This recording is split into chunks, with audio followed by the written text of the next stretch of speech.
कविं कवीनामुपमश्रवस्तमां ज्येष्ठराजं ब्रह्मणां ब्रह्मन् शृण्वन्नोतिभिस्सीदसादनम् ॐ भद्रं कर्णेभिः विशृणुयाम देवा भद्रं पश्येमाक्षभिर्यजत्राः स्थिरैरङ्गैस्तुष्टुवांसस्तनूभिर्व्यवशेम देवैः यदायुः देवीं वाचमनयन्तदेवास्तां विश्वरूपा पशवो वदन्ति सा नो मन्त्रेशमूर्जन्तु आनाधेनुर्वागस्मानुपदुर्दुदयतु ॐ संसृष्टम्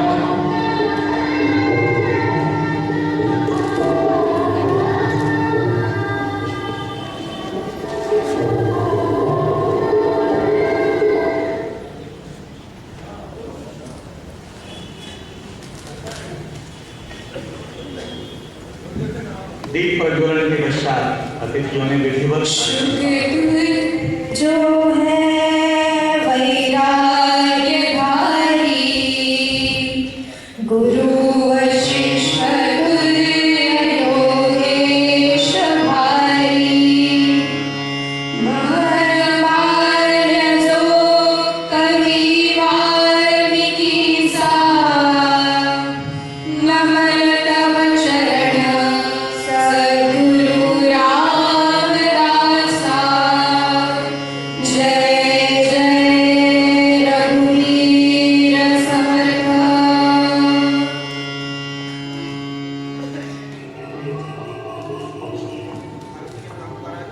मान्यता है अतिथि देवो भव।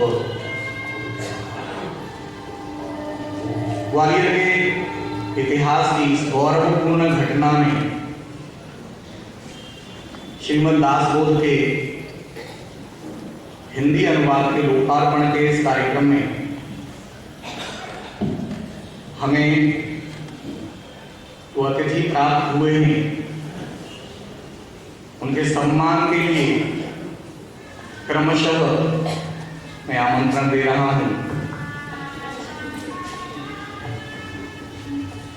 जिस परंपरा का मैं उल्लेख आपके समक्ष कर रहा था, समर्थ स्वामी रामदास जी के वंशज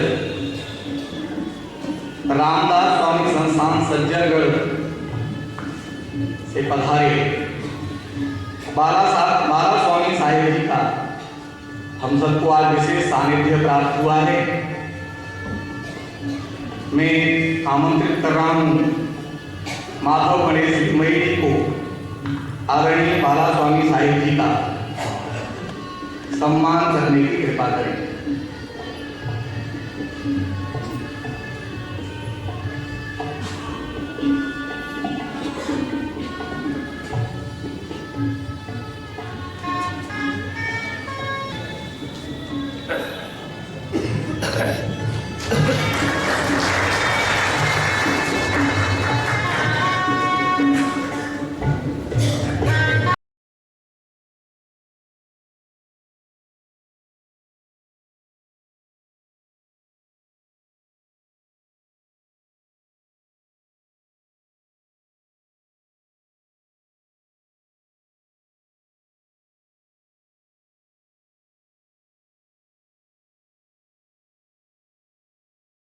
मध्य विराजमान है। आपका जन्म 1949 में ग्राम बेलापुर जिला अहमदनगर महाराष्ट्र में हुआ। शिक्षा काशी के वाराणसी संस्कृत विश्वविद्यालय में आचार्य की उपाधि आपने प्राप्त की। आपकी गुरु परंपरा में कांची कामकोट शंकराचार्य पीठाधीश्वर पूज्य स्वामी जयेंद्र सरस्वती महाराज से आपने अनुग्रह दीक्षा ली और महामंडलेश्वर परम पूज्य गुरुदेव स्वामी श्री सत्यमित्रानंद गिरी महाराज से संन्यास दीक्षा प्राप्त की। व्याख्यान और प्रवचनमालाओं का आपका प्रदीर्घ अनुभव है। लगभग 1200 ज्ञान यज्ञ आपके मार्गदर्शन में संपन्न हुए हैं। संस्कृत, हिंदी, मराठी, अंग्रेजी, मारवाड़ी, गुजराती आदि भाषाओं पर आपका संप्रभुत्व है। बहुआयामी कार्य संन्यास पूर्व अवस्था से भारतीय संस्कृति के उन्नयन के लिए अनेक योजनाओं का आपने किसी भी शासकीय सहायता के बिना केवल जनाश्रय से सफलतापूर्वक संचालन किया है। आपके प्रमुख कार्यों में महर्षि वेदव्यास प्रतिष्ठान, इसकी स्थापना 1990 में हुई। इसके अंतर्गत संपूर्ण भारतवर्ष में 27 नूतन वेद विद्यालयों की स्थापना एवं संचालन और इन वेद पाठशालाओं के माध्यम से शीघ्र ही लगभग 1000 वेद शास्त्र संपन्न युवा वैदिकों को भारत माता की सेवा के लिए सौंपने का मानसिक संकल्प आपका है। धर्मश्री प्रकाशन पुणे के माध्यम से सत्साहित्य का नियमित प्रकाशन आपके माध्यम से हुआ है। विश्ववेद संस्थान, संत कृपा प्रतिष्ठान, समर्थ व्यासपीठ में आपने सक्रिय सहयोग किया है। आपके मार्गदर्शन में 25 संस्थाएं कार्यरत हैं। आपने हिंदी के 20, मराठी के 26 और अंग्रेजी के 3 ग्रंथों का प्रकाशन कराया है। आपको अनेक सम्मान प्राप्त हुए हैं। स्वामी चंद्रशेखरेंद्र सरस्वती राष्ट्रीय गौरव पुरस्कार कांची कामकोट शंकराचार्य पीठ की ओर से, इसके साथ आपको अनेक वैदिक सामाजिक साहित्यिक पुरस्कार, इनकी संख्या 10 से अधिक है, प्राप्त हुए हैं। 2006 में निवृत्त शंकराचार्य महामंडलेश्वर पूज्य स्वामी श्री सत्यमित्रानंद गिरी जी महाराज से आपने संन्यास दीक्षा ली और दीक्षोपरांत आपका नाम आचार्य स्वामी गोविंद देवगिरी हुआ। पूर्व में आप आचार्य किशोर जी व्यास के नाम से समाज में जाने जाते थे। सन 2013 से आप स्वामी सत्यमित्रानंद गिरी जी महाराज के आध्यात्मिक उत्तराधिकारी एवं समन्वय सेवा ट्रस्ट एवं भारत माता मंदिर हरिद्वार के कार्याध्यक्ष के रूप में निरंतर क्रियाशील हैं। ऐसे परम आदरणीय, वंदनीय, अर्चनीय पूज्य स्वामी गोविंद देवगिरी जी महाराज के स्वागत के लिए मैं आमंत्रित कर रहा हूँ आदरणीय चंद्रकांत शेंडे जी को।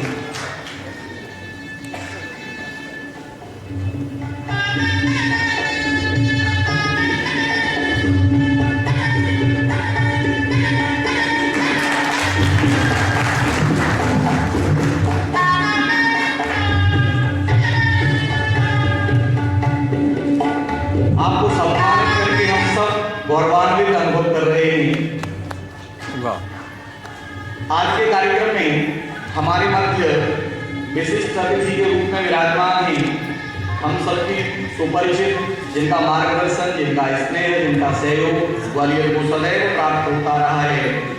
ऐसी मध्य प्रदेश शासन की नगरीय प्रशासन एवं आवास मंत्री मध्य प्रदेश शासन माननीय श्रीमती माया सिंह जी, मैं उनके स्वागत के लिए आमंत्रित कर रहा हूँ श्री माधव रत्न पारखी जी को।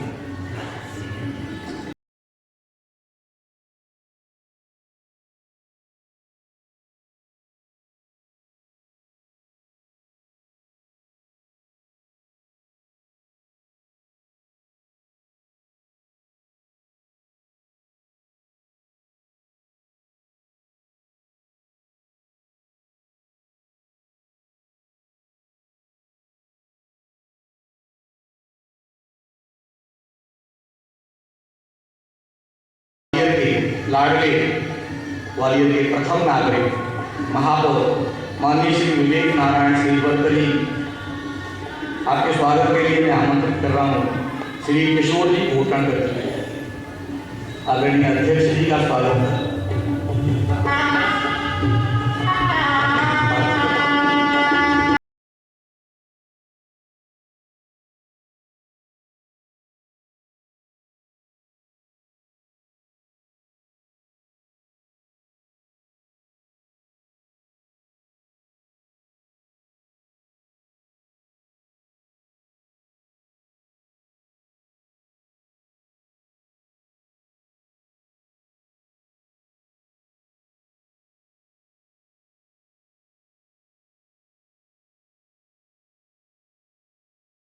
के अतिथियों का पुष्पहार से स्वागत करके इस परंपरा को आगे बढ़ाएं। आदरणीय बाला साहब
में इस समूचे आयोजन को संगीतमय गति देने के लिए भजन प्रस्तुति हेतु आमंत्रित कर रहा हूँ रघुनंदन जी शिरगांवकर, कुमारी अपर्णा दिनेश भागवत, अपर्णा संजय भागवत, मानसी कालीस गांवकर और हर्ष चालीस गांवकर को एक भजन की प्रस्तुति कर इस कार्यक्रम को आगे बढ़ाएं।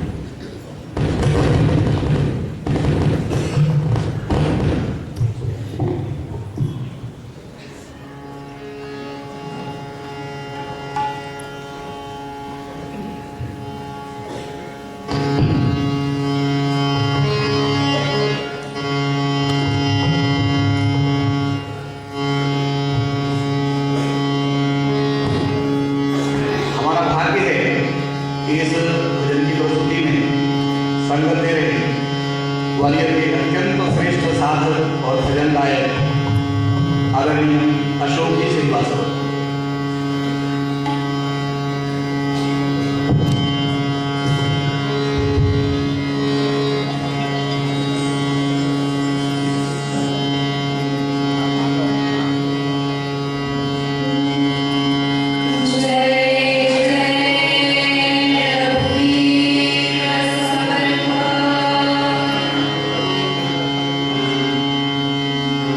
रघुपति राघव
कार्यक्रम को गति देते हुए,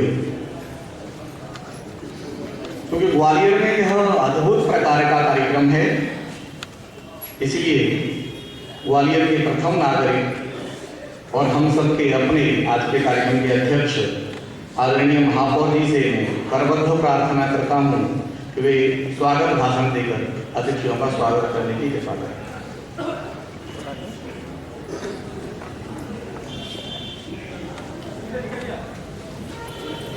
समर्थ रामदास स्वामी रचित मराठी ग्रंथ दासबोध के हिंदी अनुवाद के इस लोकार्पण के पावन अवसर पर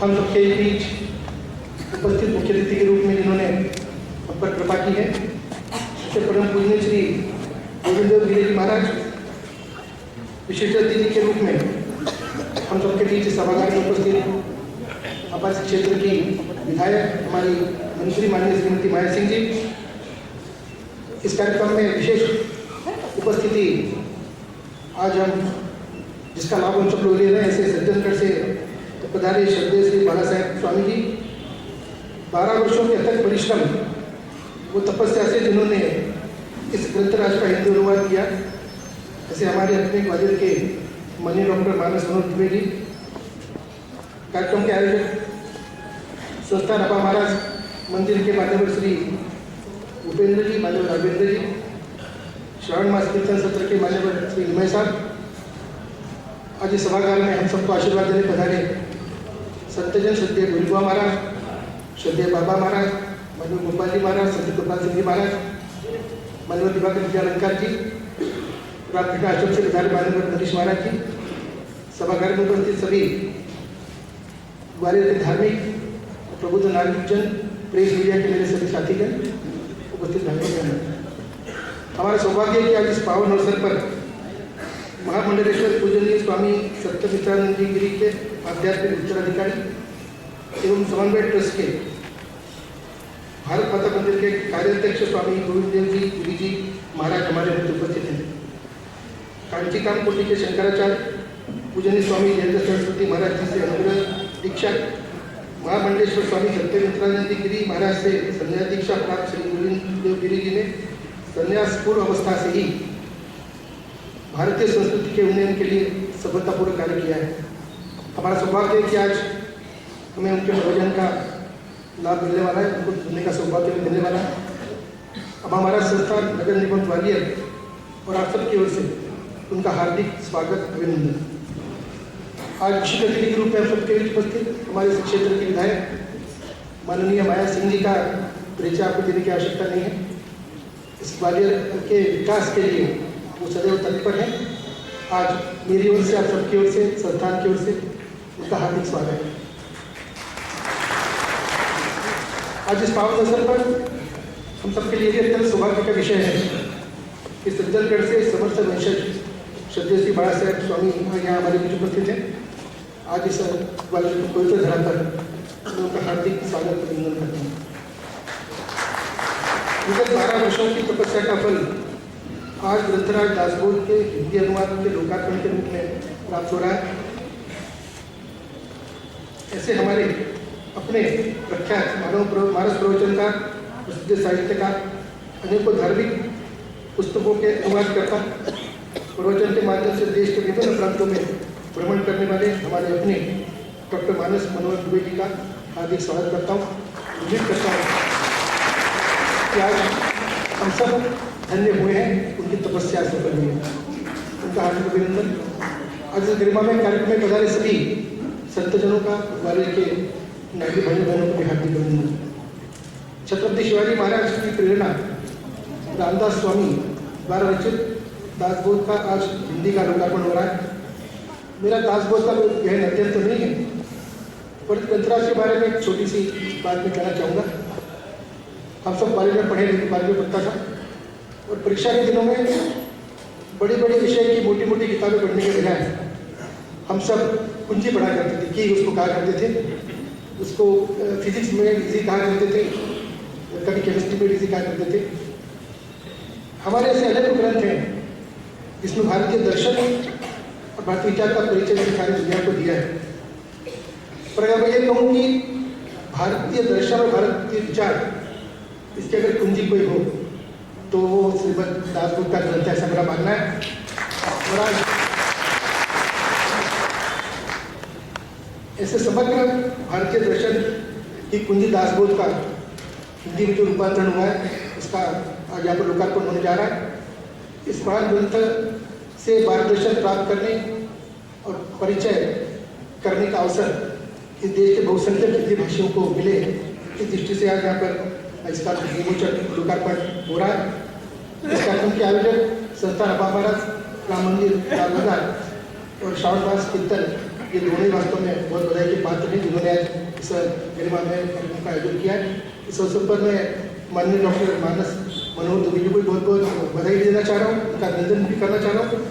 उनके जीवन की एक इच्छा यहाँ पर पूरी हुई है, उनका एक महत्वपूर्ण कार्य यहाँ पर पूर्ण हुआ है। और अनेकों संतों के सानिध्य में और पूजनीय महाराज जी के सानिध्य में आज इसका विमोचन हो रहा है। ये अपने आप में हम सबके लिए और उनके लिए बहुत गर्व की बात है। फिर से एक बार आज इस गरिमामय अवसर पर आप सभी का, बाहर से बधाई मेरे सभी वृद्धजनों का, सभी ग्वालियर के नागरिक भाइयों का, भाइयों बहनों का, श्रद्धेय गुरु जी का, श्रद्धेय महाराज जी का, सभी संतजनों का हार्दिक स्वागत, वंदन, अभिनंदन, धन्यवाद।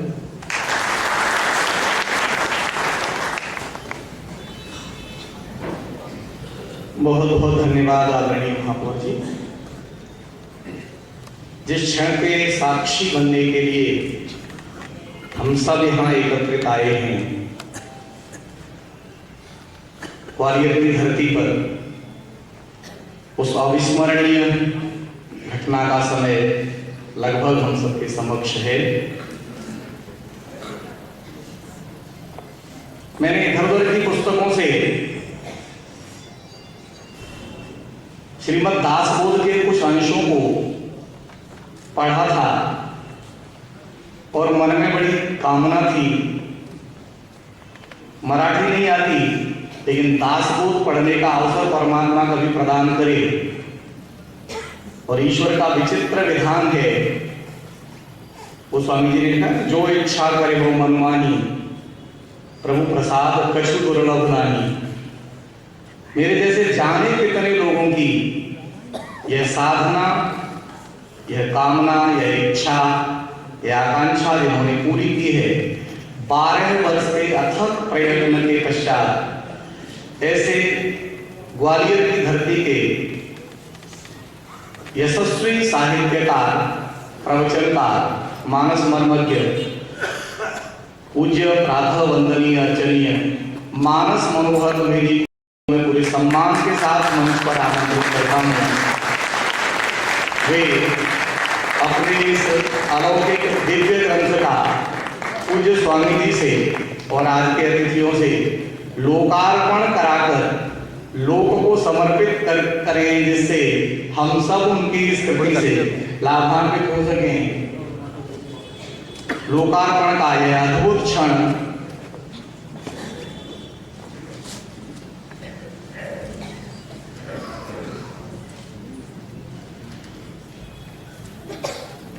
ग्रंथराज श्रीमद् दासबोध का 12 वर्ष की साधना के पश्चात किया जाने वाला पद्यमय अनुवाद हिंदी में हम सबके मध्य लोकार्पित हो रहा है।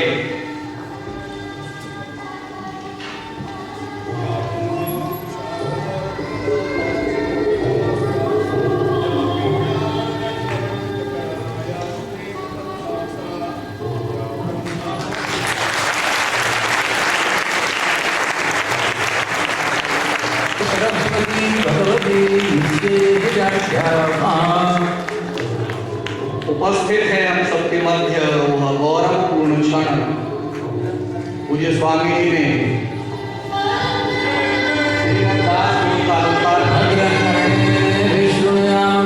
भद्रं पश्येमाक्षभिर्यत्राः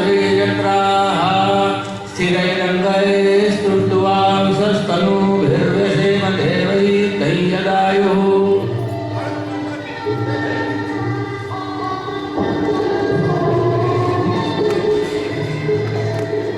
मैं अतिथियों से आग्रह करूंगा,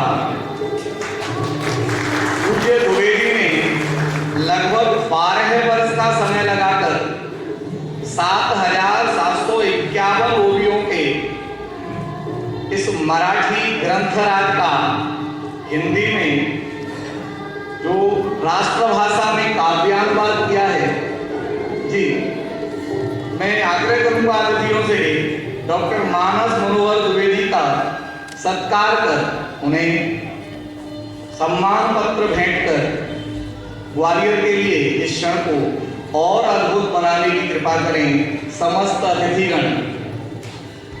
डॉक्टर मानस मनोहर दुबे, आपका जन्म 4 अप्रैल 1936 को धार स्टेट में हुआ। बीकॉम एमए पीएचडी सेवा का शिक्षा प्राप्त की। भारतीय जीवन बीमा निगम से आप सेवानिवृत्त हुए हैं। 1984 से आज तक मानस मनोहर उपनाम से आप निरंतर प्रवचन कर रहे हैं। पूर्व में विकल्प उपनाम से आप कहानियां लिखते रहे हैं। साप्ताहिक हिंदुस्तान, धर्मयुग, उत्साह, सारिका आदि में आपका लेखन निरंतर चलता रहा है। 100 से ऊपर पुस्तक आपके लेख प्रकाशित हुए हैं।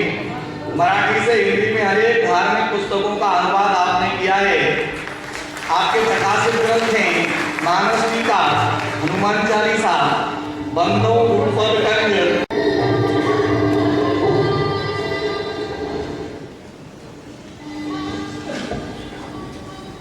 इस संपूर्ण आयोजन में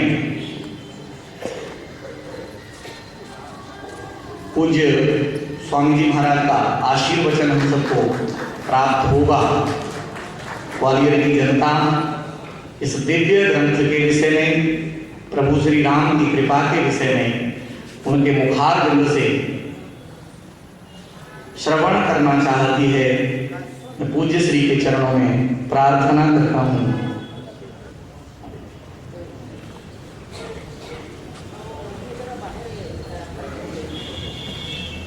राम नाम की जिस महत्ता का प्रतिपादन समर्थ रामदास स्वामी जी ने सबके समक्ष किया, मैंने पढ़ा था गोस्वामी तुलसीदास जी ने कहा, एक बार राम नाम लेने से भव सिंधु सूख जाता है। समर्थ स्वामी रामदास जी महाराज ने कहा, इस कराल कलिकाल में आम जन को इस काम में ही लगाना है। इसलिए राम नाम के प्रताप का वर्णन करते हुए उन्होंने स्वयं 13 करोड़ नाम जप से जो सिद्धियां प्राप्त की, आम जन के समक्ष उसी का उद्घाटन उन्होंने किया। भवबंधन कट जाते हैं 13 करोड़ राम नाम के जप से। पूज्य स्वामी जी के श्री चरणों में प्रार्थना, निवेदन, विनती हम सबका मार्गदर्शन करें।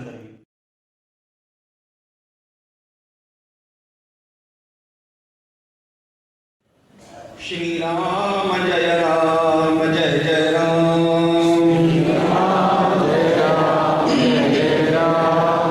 श्री राम जय राम, जय जय राम।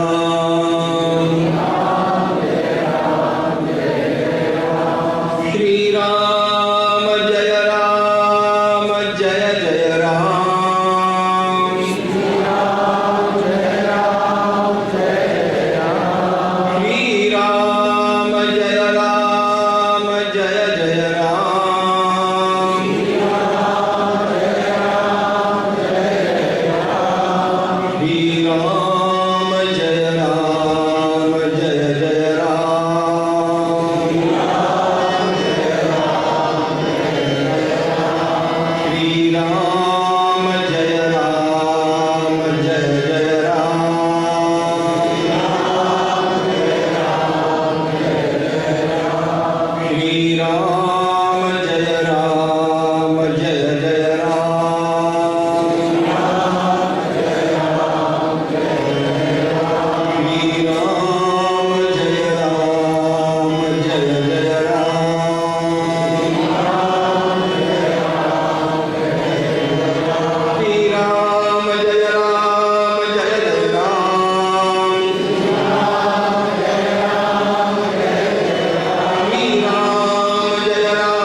मंगलानांच कर्तारौ वंदे वाणी विनायकौ नमामि सद्गुरुं शांतं सच्चिदानंद विग्रहं पूर्ण ब्रह्म परानंदम ईशानंद वल्लभम प्रपन्न पारिजाताय तोत्रवेत्रैकपाणये ज्ञानमुद्राय कृष्णाय गीतामृतये नमः माधुर्यरसकल्लोलां शिवशक्त्यैकरूपिणीं अमृतानुभवार्थाय वन्दे ज्ञानेशनन्दिनीं यस्य वेदमयी वाणी यस्य देवमयी तनुः यस्य ब्रह्ममयी दृष्टिः स गुरुः पातु मां सदा योगेशं सच्चिदानन्दं वासुदेवं व्रजप्रियं धर्मसंस्थापकं वीरं कृष्णं वन्दे जगद्गुरुं समर्थः शंकराचार्यः विवेकानन्ददेव च एतेषां स्मरणान्वितम्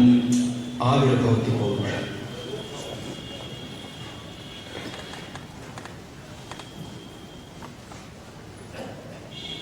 मैं अपनी बात आरंभ करूं इससे पूर्व मेरे कर्तव्य के रूप में राष्ट्रगुरु समर्थ रामदास स्वामी लिखित अत्यंत महान ग्रंथ श्रीमद् दासबोध का हिंदी काव्यमय रूपांतर और साथ साथ उसका हिंदी में ही अनुवाद अत्यंत श्रेष्ठ कविराज मानस मनोहर दुबे जी के द्वारा श्रीमद् दासबोध इस नाम से जो सिद्ध किया गया उसका आज इस पवित्र अवसर पर प्रकाशन हुआ है। जय जय रघुवीर समर्थ।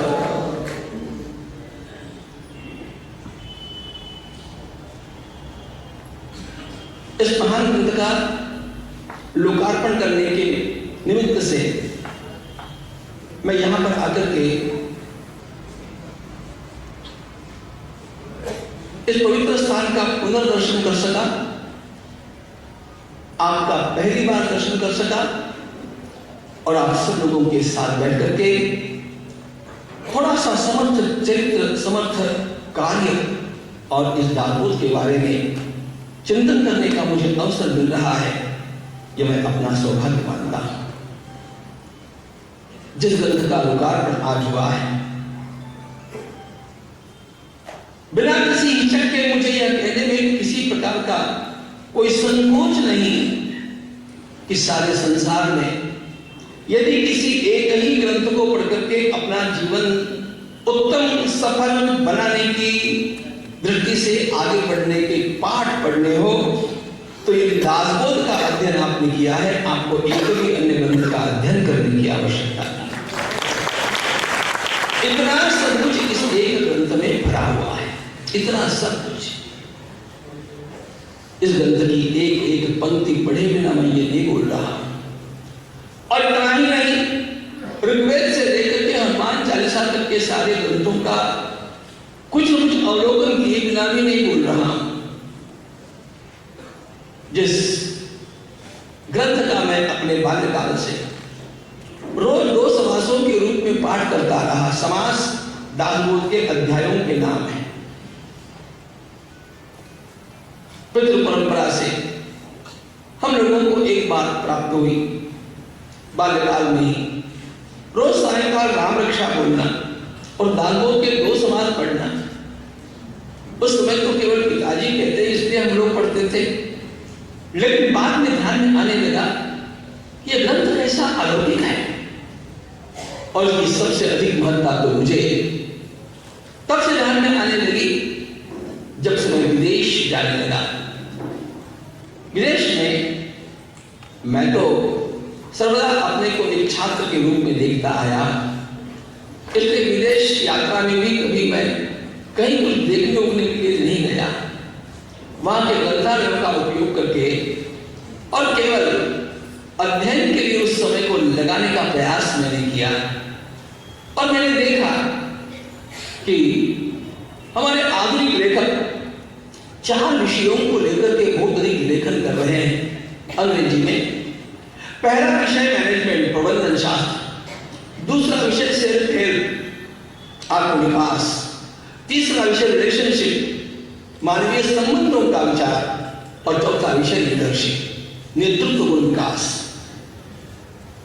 इन चारों विषयों के ग्रंथों को जब मैं वहां पर देखता रहा तो मुझे लगने लगा कि ये जो मैं पढ़ रहा हूं अंग्रेजी भाषा में तो है, लेकिन इनमें से कोई विचार मेरे लिए नया नहीं है।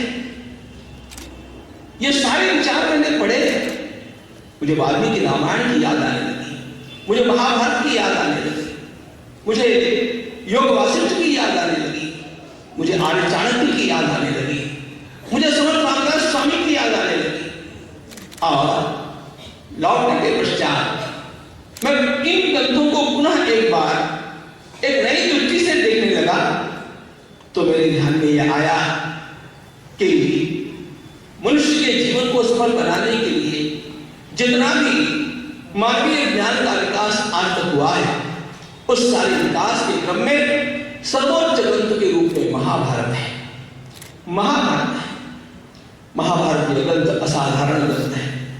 लोग उसका श्रवण नहीं करते। मैं 3 दिन महाभारत के व्याख्यान करके आया हूं इंदौर में, और उसके पूरे 7 दिन महाभारत का शांतिपूर्ण बोल करके आया हूं मराठी भाषा में संगमनेर में। और गत नवरात्रि में 10 दिनों तक पूज्य रमेश भाई के यहाँ पोरबंदर में रोज 4 घंटा महाभारत की कथा मैं करता रहा। आपको यूट्यूब पर ये सब कुछ मिलेगा। मुख्य बात यह है, इन सारे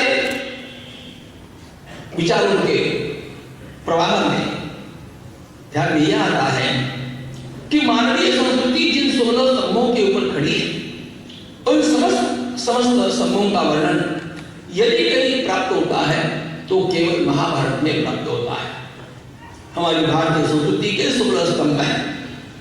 भारतीय संस्कृति संसार में सर्वश्रेष्ठ है, इसका कारण वह अपनी है इसलिए नहीं है, लेकिन मानव जीवन का इतनी गहराई से और इतना व्यापक विचार संसार के अंदर कहीं पर भी नहीं हुआ जो भारत में हुआ है। और वह व्यापक और गहराई से विचार क्या होता है, इसको समझने प्रबंधन शास्त्र की दृष्टि से हमें जो कुछ भी प्राप्त करना होता है उसको पहले सामने लाना पड़ता है। सेटिंग द गोल्स, ये पहली बात है। हमारे ऋषियों ने हमारे सामने 4 पुरुषार्थों के रूप में गोल सेटिंग कर दिया। धर्म, अर्थ, काम और मोक्ष, ये जीवन के 4 पुरुषार्थ। उसके लिए समय का विभाजन करते हुए उन्होंने ब्रह्मचर्य आश्रम, गृहस्थाश्रम, वानप्रस्थाश्रम, संन्यास आश्रम इसका निर्माण किया। इसके लिए सारा समाज स्वयं सिद्ध हो जाए और सबको यह प्राप्त हो जाए, इसलिए कार्य विभाजन की नीति में उन्होंने ब्राह्मण, क्षत्रिय, वैश्य और शूद्र यह विभाग निर्माण किया। इसमें कोई छोटा नहीं, कोई बड़ा नहीं, यह ऋषियों की वृत्ति रही। उस वृत्ति को काल में हम लोगों ने विकृत कर दिया, यह हमारी कर्तव्य है। लेकिन ये 4 वर्ण ऋषियों ने निर्माण किए और हर व्यक्ति को अपनी अपनी साधना के लिए अपना अपना स्वतंत्र अपनी रुचि के अनुसार मार्ग मिलना चाहिए। इसलिए उन्होंने ज्ञान, कर्म, भक्ति और योग ये 4 साधन मार्ग दिए। 4 पुरुषार्थ, 4 आश्रम, 4 वर्ण और 4 साधन मार्ग, इन 16 स्तंभों के ऊपर हमारी भारतीय संस्कृति खड़ी है। ये 16 स्तंभ है। इतना गहराई से और इतना व्यापक विचार संसार में कहीं पर भी मनुष्यों ने किया नहीं, और इसी का परिणाम यह है इस संसार से कुल मिलाकर के इस संसार में 48 संस्कृतियां निर्माण हुई। उनमें से 47 संस्कृतियां समाप्त हो गई और केवल भारतीय संस्कृति आज भी बची है। केवल भारतीय संस्कृति। ईरान, मिस्र, रोमा सब मिट गए जहां से, अब तक मगर है बाकी नामो निशान हमारा। कुछ बात है कि हस्ती मिटती नहीं हमारी, कुछ बात है। और वो जो कुछ बात है उसमें हमारे ऋषियों के द्वारा किया गया यह व्यापक और यह गहन विचार है।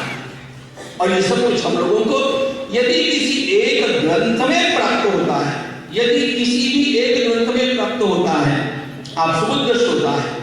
और मंच पर विराजमान लोग तो सुबुद्धों में भी अग्रगण्य हैं, लेकिन मुझे ये कहीं पर भी कहने में किसी प्रकार की हिचक कभी अनुभव हुई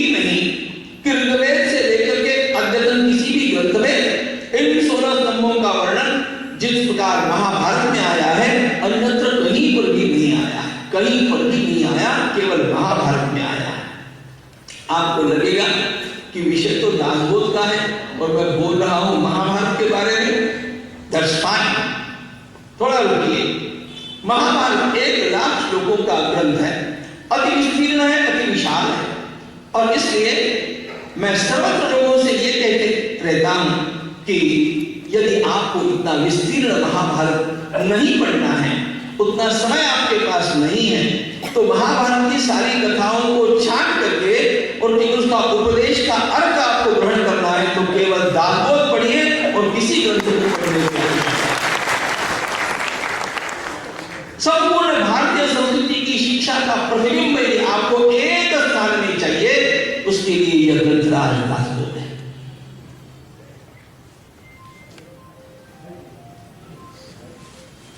व्यवहार की पहली सीढ़ी से लेकर के अध्यात्म की अंतिम स्थिति तक आपको जो कुछ भी जानना है, जो कुछ भी जानना है, वो आपको इस एक ग्रंथ में मिलेगा। और इसलिए I call it a book of life management. The whole life can be managed just if we read, if we keep browsing this great book। इस प्रकार का ये दासबोध समर्थ रामदास स्वामी के संपूर्ण जीवन के चिंतन का सार है। जानते हैं ना, दासबोध का लेखन रामदास स्वामी ने कहीं एकांत में बैठे और पूरा ग्रंथ लिख करके कर दिया, ऐसा नहीं हुआ।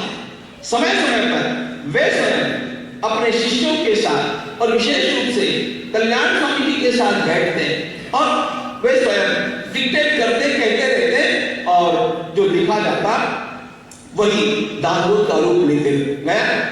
और इसीलिए दासबोध का एक संस्करण नहीं है, यह तो दासबोध का हमारे पास जो है ये अंतिम संस्करण है। इससे पूर्व दासबोध का 21 समासी दासबोध, यह तो 200 समास है, लेकिन केवल 21 समासों में दासबोध यह पहली उसकी एडिशन रही, जिसमें उन्होंने केवल वेदांत का विचार किया, जिसमें उन्होंने केवल परमात्मा का विचार हम लोगों के सामने रखा। और आगे चल करके उसमें प्रकरण जुड़ते गए, प्रकरण बढ़ते गए, और अंतिम रूप जो उन्होंने दिया अपने जीवन के अंतिम दिनों में, वही श्रीमद् दासबोध है। इस ग्रंथ में क्या है ऐसा पूछने की आवश्यकता नहीं है। मानव जीवन के लिए उपयोगी ऐसा इस ग्रंथ में क्या नहीं है, यह प्रश्न पूछना ठीक होगा, क्योंकि सब कुछ इसमें आपको मिलेगा। लेकिन ये जो कुछ मिलेगा इसकी ओर मैं बात में आऊंगा। इस प्रकार का लिखने वाले तो अनेक प्राप्त भी हो सकते हैं कहीं कहीं आपको, लेकिन यह ग्रंथ उस व्यक्ति ने सिद्ध किया है, जिस व्यक्ति जैसा व्यक्ति मैं संपूर्ण विश्व के इतिहास में, मैं एक एक शब्द बड़े जिम्मेदारी के साथ बोल रहा हूं, संपूर्ण विश्व के इतिहास में मैंने ऐसा व्यक्ति देखा नहीं, ऐसा व्यक्ति कोई है नहीं। जरा तो याद कीजिए, पहली बात बताता हूं, वैसे तो महाराष्ट्र की संत परंपरा अपने आप में एक अनोखी संत परंपरा है, एक विलक्षण संत परंपरा है। और महाराष्ट्र के संत परंपरा के वैशिष्ट्य में सबसे ऊंची बात यह है कि अद्वैत वेदांत के साथ भक्ति का समन्वय आपको महाराष्ट्र के बाहर कहीं पर भी नहीं मिलेगा।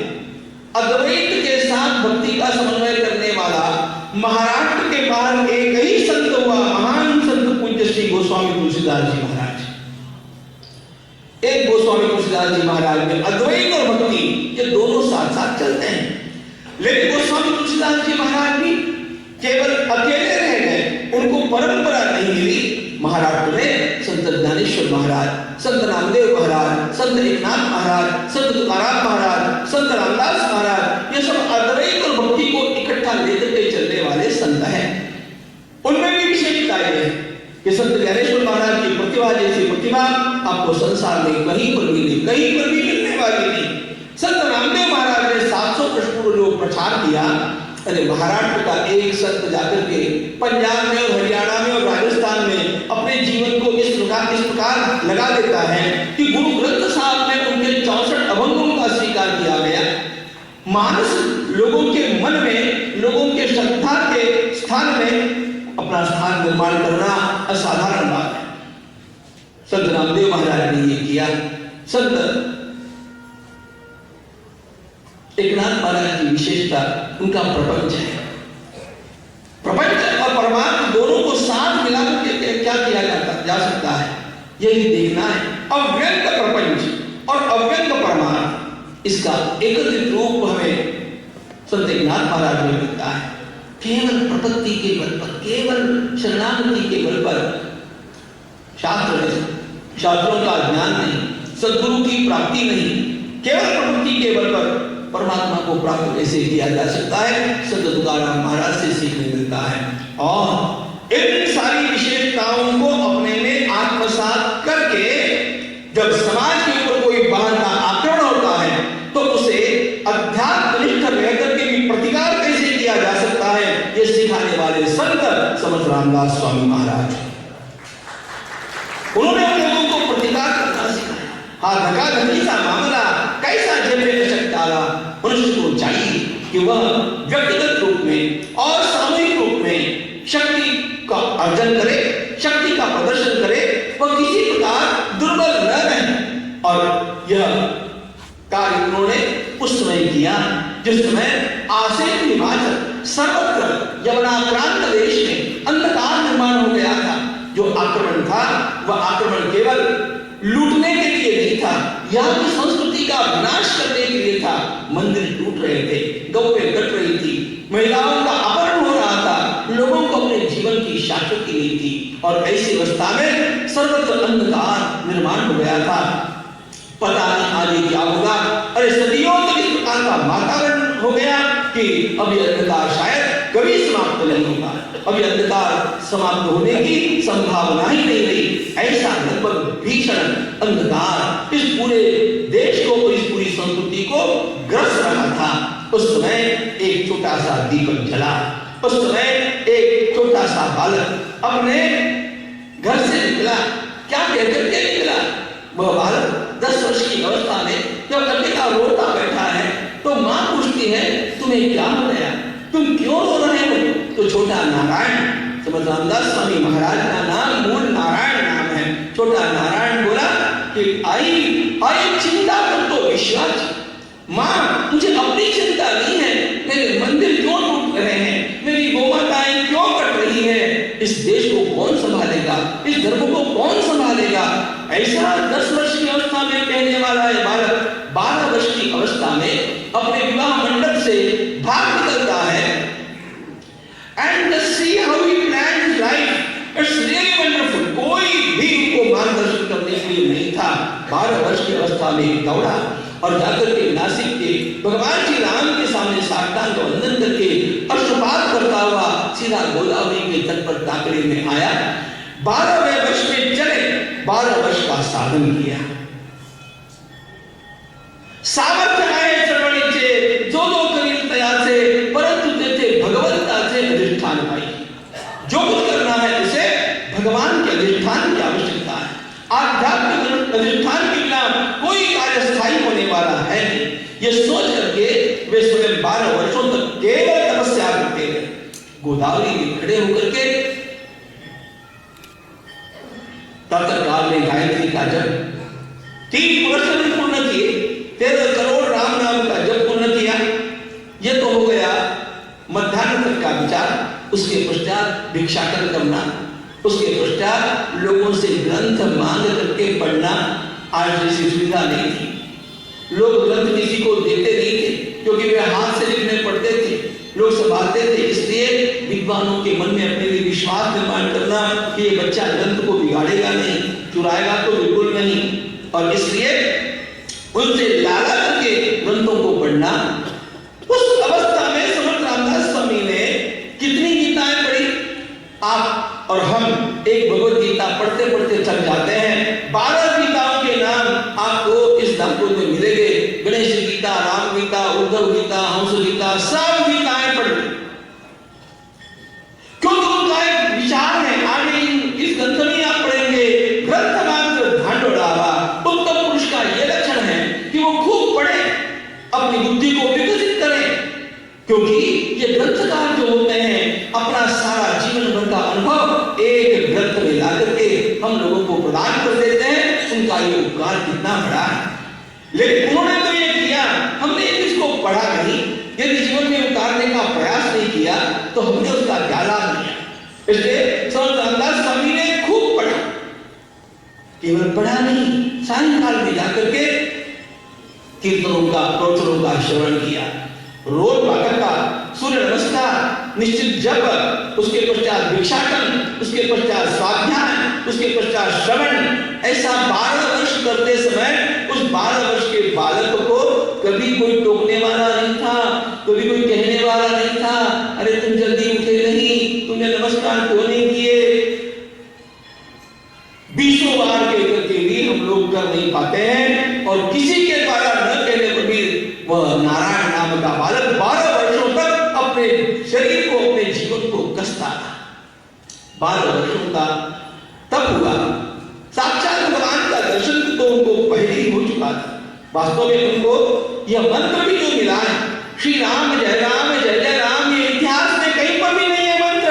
यह साक्षात भगवान श्री राम ने संत रामदास स्वामी को जब वे 8 वर्ष की अवस्था के थे उस समय यह मंत्र प्रदान किया है। उसको 400 वर्ष इस वर्ष पूरे हो रहे हैं, इसलिए उसका भी उत्सव करने के लिए मैं ही गया था जाम इस गांव में, संत रामदास स्वामी का जन्म हुआ। और इस मंदिर में, हनुमान जी के इस मंदिर में साक्षात श्री भगवान ने उनको यह मंत्र प्रदान किया। यह विजय का मंत्र है। 12 वर्षों तक तब पूर्ण हुआ। इसके पश्चात 12 वर्षों का उनका जीवन केवल संपूर्ण इस राष्ट्र के दर्शन का जीवन है। जिस देश में मुझे काम करना है उस देश को मुझे पहले देखना चाहिए, समझना चाहिए।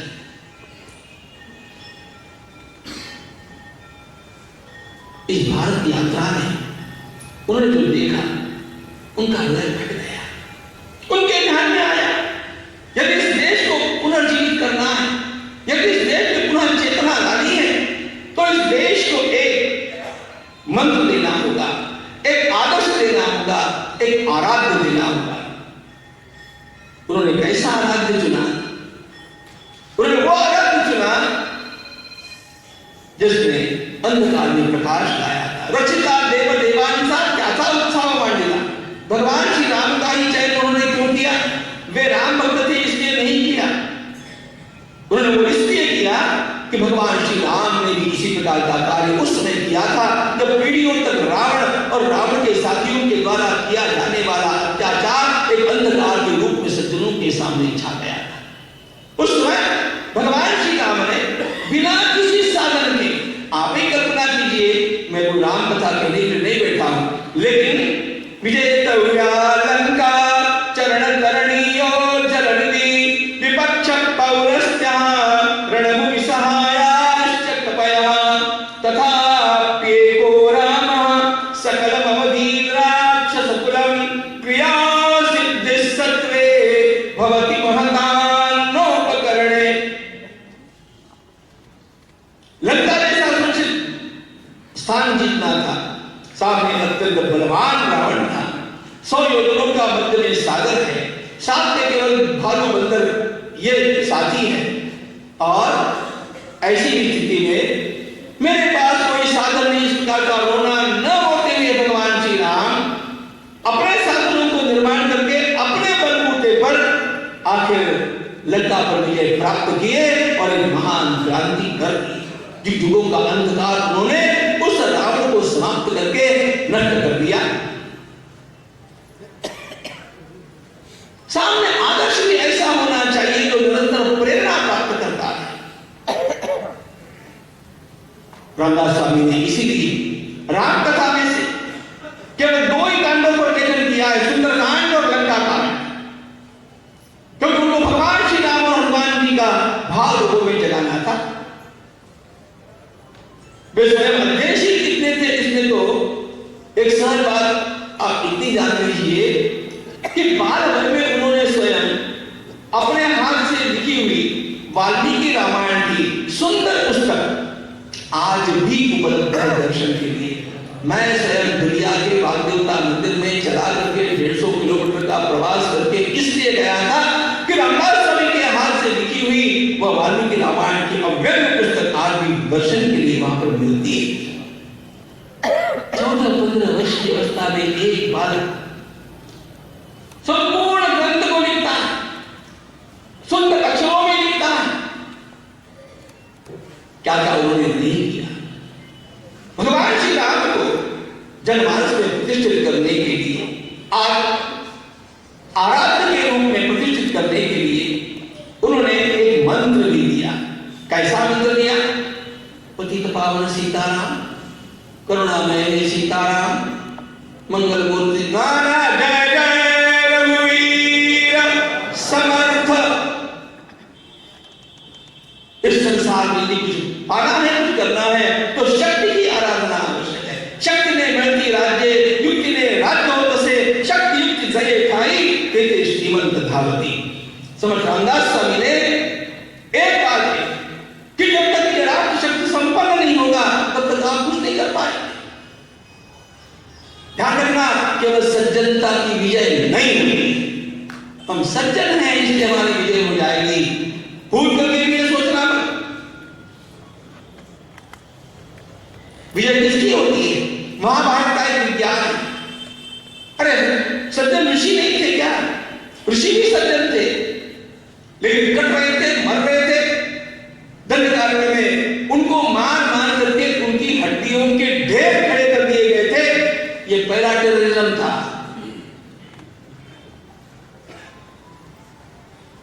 भगवती सीता जी ने इसीलिए तो भगवान श्री राम के ऊपर जब आपत्ति उठाई, क्या धनुष लेकर के क्यों आए? किस तपस्वी के पास धनुष होता है? भगवान श्री राम ने उन अस्थियों के ढेर दिखाए, और जब भगवती के ध्यान में यह आया कि निरपराध ऋषियों के अस्थियों के ढेर हैं, भगवती ने कहा क्षत्रियों ने यहां पर आकर के इनकी रक्षा क्यों नहीं? वो लंबा संवाद है, भगवती सीता ने बहुत बड़े आर्गुमेंट्स किए हैं, वाल्मीकि रामायण में उपलब्ध है। भगवान ने कहा लेकिन इन राक्षसों के पास इतने शस्त्र है, क्षत्रिय बेचारे आकर के विचार करते हुए भी मरते। भगवती सीता ने एकदम से कह दिया तो क्या क्षत्रियों के पास धनुष नहीं है? भगवान श्री राम ने गोदन उठा करके कहा इसीलिए इस गोदन को लेकर के मैं आया हूं सीधे। निश्चरहीन करौ मही बुझ उठाई परकीन, सकल मुनि के आश्रमी जाई जाई सुख दीन। भगवान श्री राम ने करके दिखाया, गोदन के बल पर दिखाया। विजय किसे प्राप्त होती है इसके सूत्र ध्यान रखना। सज्जनता तो आवश्यक है, उसके साथ साथ शक्ति की आराधना आवश्यक है। अब ये शक्ति अनेक प्रकार की होती है। ये शक्ति वित्त की भी होती है, शस्त्र की भी होती है, संगठन की भी होती है, लेकिन शक्ति शब्द में सबका समाहार है, सबका समावेश। सज्जनता होनी चाहिए, शक्ति की आराधना होनी चाहिए, और तीसरी बात है सावधानता होनी चाहिए। कोई भी बाहर निकल करके किसी प्रकार की प्रतिकार की भाषा नहीं कर सकता था। उस समय मनाचे श्लोकों को लिख करके समर्था चिया सेवक वक्र पाहे, असा सर्वभूमंडली कोणाहे, जयाची लीला वर्णिती लोकतीनी, नुपेक्षी कदा रामदासाभिमानी, जय जय रघुवीर समर्थ। उन्होंने रामदासियों को निर्माण किया और इस काल का गान करते हुए रामदासी जैसे सर्वत्र छोटे छोटे गांवों में, कस्बों में, शहरों में घूमने लगे। वातावरण बदला, वातावरण बदल सकता है इसका लोगों को विश्वास होने लगा। ये सब वातावरण बदल करके छत्रपति शिवाजी महाराज जैसे राजा को खड़ा करने के लिए अनुकूल वातावरण जो निर्माण करना था, उसको करते हुए उन्होंने अपने जिन अनुभवों का सार लिख करके एक ग्रंथ में लिखा, उसका नाम दानकोद है।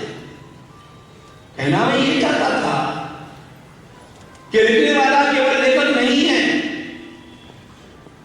आजकल ग्रंथों को लिखने की भी एक स्टाइल हो गई।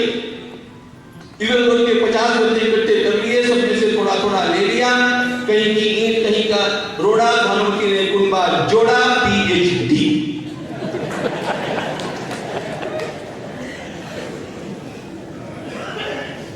ये वो धरती का ग्रंथ नहीं है। ये ग्रंथ संत तुकाराम महाराज ने जैसे कहा, आदि केरे मग सांगितले। ये पहले जी करके उन्होंने दिखाया, सार अपने जीवन में आत्मसात किया, उसको जी करके दिखाया और फिर उसको अत्यंत सरल मराठी भाषा में उन्होंने इस ढंग से लिखा। ये 200 समास है, ये 200 समास 200 निबंध है और इन निबंधों में क्या नहीं है ये प्रश्न है। मैं आपको भक्ति के रूप में बतला रहा हूं। नवधा भक्ति का इस प्रकार का विश्लेषण आपको कहीं पर भी नहीं मिलेगा जो स्वामी रामदास स्वामी के दासबोध में मिलेगा। श्रवण के ऊपर एक समास, कीर्तन के ऊपर एक समास, स्मरण के ऊपर एक समास, सीधे सीधे जाते हो नामे दासबोध गुरु शिष्यांता संवाद ये तो बोलना विशद भक्ति। इस ग्रंथ में मूल रूप में क्या कारण है? भक्ति जिनकी योगे देव निश्चय पावती मानव ऐसा अनेक अभिप्राय ये इस ग्रंथ की रचना की। अब उतना बोलने का समय मेरे पास नहीं है, लेकिन दासबोध पर ही मैं नागपुर में अब 7 दिन 4 घंटा रोज हिंदी दासबोध का निरूपण करने वाला हूं यहां से जाकर। और वैसे भी मैंने मुंबई के प्रेमपुरी आश्रम में जो किया वो यूट्यूब पर वो मिल सकता है, ये भी बात और मिल जाएगा।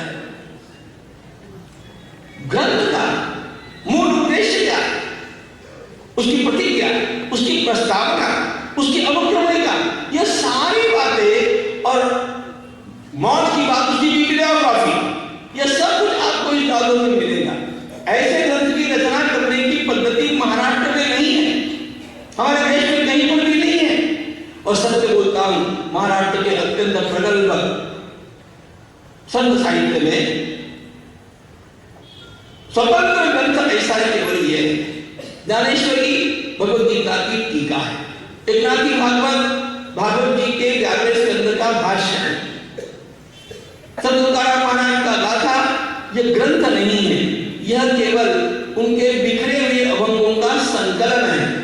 स्वतंत्र रूप में ग्रंथ के लिए ग्रंथ लिखा गया एकमात्र ग्रंथ मराठी भाषा में जो कुछ है वो केवल दासबोध है और ये राम मूल ग्रंथ है।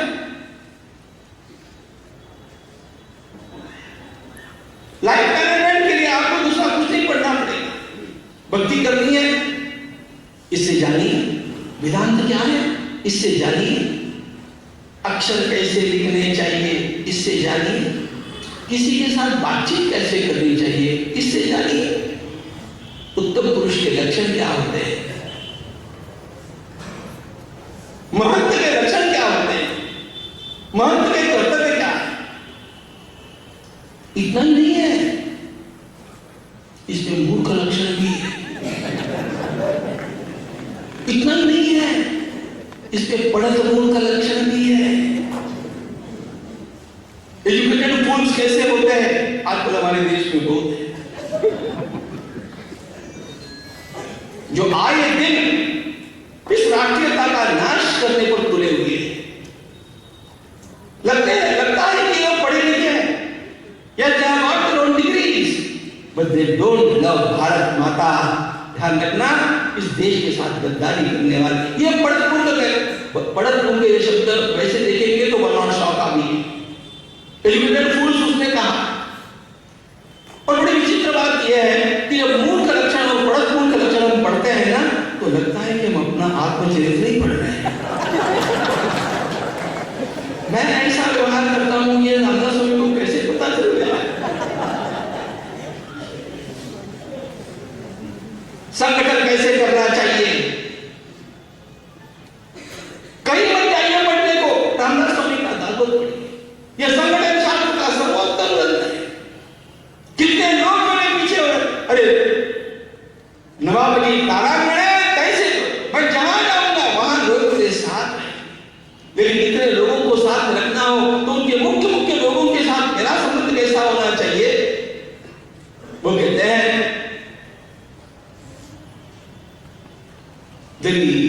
समुदाय भावा मोठा तेरी तनावा आसाम्या बळकटा। मुख्य लोग, मुख्य कार्यकर्ता ये इतने बढ़िया होने चाहिए। उनको परिमार्जित कैसे करना चाहिए, उनकी आदतें कैसी बदलनी चाहिए, विश्वास किस पर रखना चाहिए, किस पर नहीं रखना चाहिए।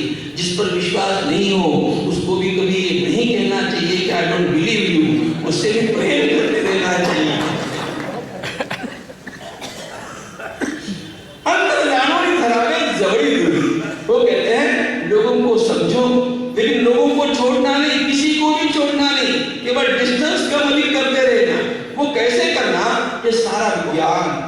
ये संगठन का विज्ञान आपको यदि जानना है, कहीं जाने की आवश्यकता नहीं, इसमें मिल जाएगा, सब कुछ मिलेगा।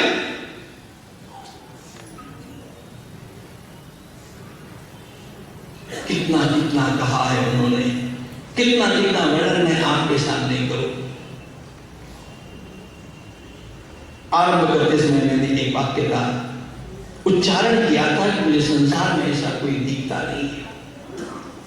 ऐसे ही नहीं बोला मैं, बड़े बहुत विचारपूर्वक बोलता, क्योंकि मुझे पता है आपत्ति कोई भी उठा सकता है और किसी को भी आपत्ति उठाने का अधिकार भी मैं मानता हूं, यदि मैं प्रामाणिक नहीं बोलता। लेकिन वास्तव में कोई दिखता नहीं। प्राचीन काल में वशिष्ठ मुनि ने बहुत लेखन किया, लेकिन वशिष्ठ मुनि ने उस प्रकार से व्यक्तियों का निर्माण करने का कष्ट नहीं किया जैसे समर्थ रामदास स्वामी ने व्यक्तियों को निर्माण किया। वशिष्ठ मुनि का कभी भी सामान्य लोगों के साथ संबंध नहीं आया, इसलिए राजगुरु तो हुए, लेकिन राष्ट्रगुरु हुए कि नहीं इसके बारे में क्वेश्चन मार्क है मेरे मन में। प्रचारकों के आदर्श मैं जिनको मानता हूं, ऐसे देवर्षि नारद मुनि, उन्होंने लोगों को तो बहुत निर्माण किया, उनके लिए ऐसा कोई प्रचारक ही नहीं। देवर्षि नारद मुनि कैसे श्रेष्ठ प्रचारक है, महाभारत की एक बात बताता हूं, विस्तार तो करने का समय नहीं, लेकिन महाभारत में एक प्रसंग आया। भगवान श्री कृष्ण से उग्रसेन जी ने पूछा, ये बताओ इस संसार में सबसे लोकप्रिय और सबसे पूज्य व्यक्ति कौन है? सबसे लोकप्रिय और सबसे पूज्य।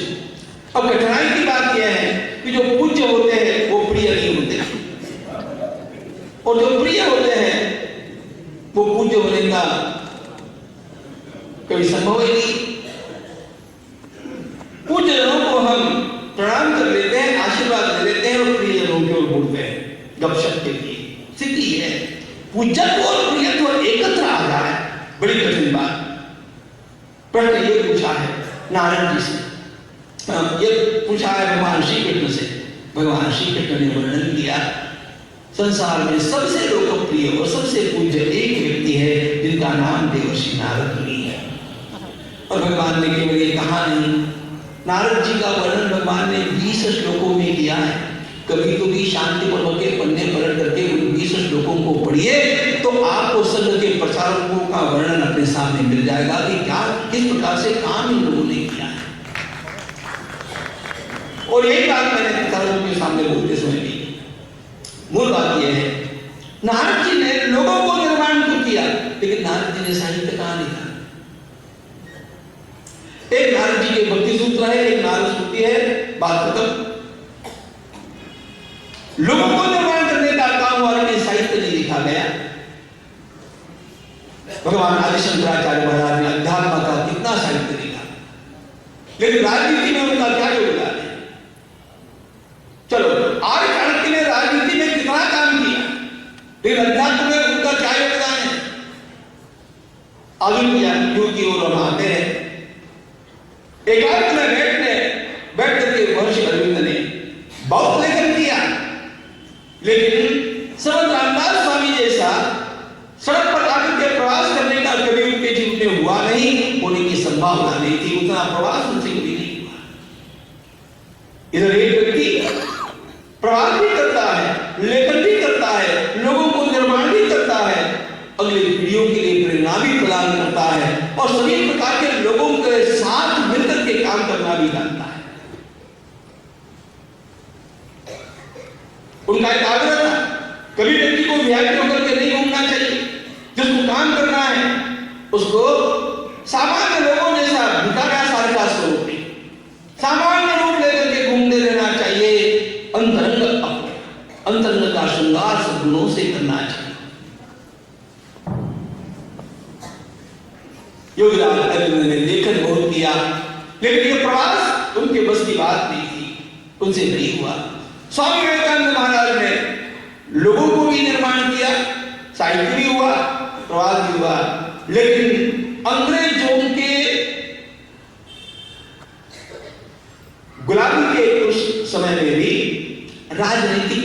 प्रकार का भी मार्गदर्शन उनके द्वारा दिया हुआ हम लोगों को उपलब्ध नहीं होता है। केवल एक टॉक जो उन्होंने थोड़े से लोगों के सामने कुछ बात की थी, युवकों के सामने, ऐसे बात खत्म।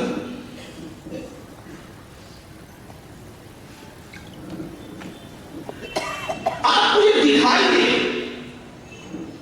अध्यात्म में भी, राजनीति में भी, धर्म में भी, साहित्य के क्षेत्र में भी, लोगों को निर्माण करने में भी, एकांत में जाकर के बैठने में भी और बड़े समूह का संचालन करने में भी सर्वत्र अग्रगण्य प्रकार का कोई महात्मा आपको पूरे इतिहास में मिलेगा नहीं। इसलिए राष्ट्रगुरु यदि किसी को कहा जा सकता है तो वह समर्थ रामदास स्वामी को ही कहा जाता है। वे समूचे राष्ट्र के गुरु। आपको पता है उनकी भक्ति की व्याख्या क्या है? भक्ति की व्याख्या मैंने सब की पढ़ी, आए दिन विषयों पर मैं बोलता हूं, लेकिन भक्ति की व्याख्या जो समर्थ रामदास स्वामी की है, अरे धेर कोणीय सोका नर धेर महार सांभार राखा में तया से अंतर या नाम भजन। मेरे सामने आने वाले छोटे से छोटे व्यक्ति का मन में संभाल सकूं, इसी का नाम भजन है। आप उन सामने वाले व्यक्ति को रिझाने का प्रयास करें। वो किसी भी जाति का है, छोटे से छोटा है, वो आपसे प्रसन्न होकर के लौटना चाहिए। यदि आपसे मिलकर के प्रसन्नता का अनुभव छोटे से छोटा व्यक्ति करता है, आपका भजन सिद्ध हो गया। राधावी बहुतांची अंतरे भाग्य यही तदंतरे।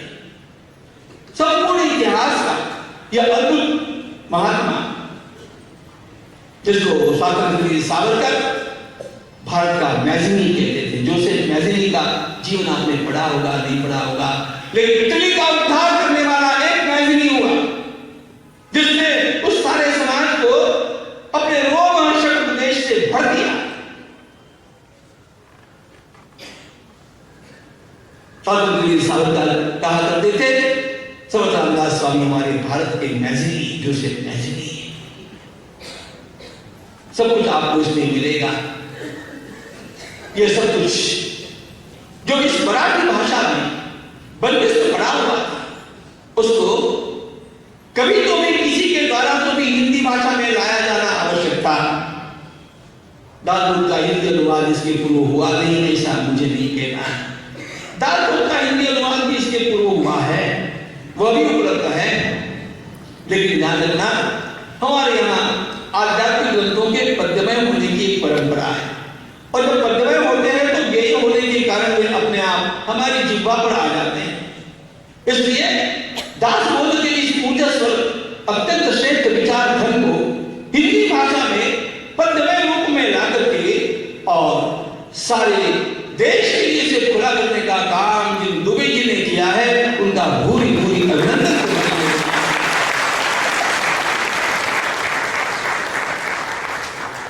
कितना बड़ा खजाना उन्होंने आपके लिए खोला है, इसका पता आपको भी आज नहीं होगा, लेकिन ये खजाना बहुत अद्भुत है, अतुलनीय है।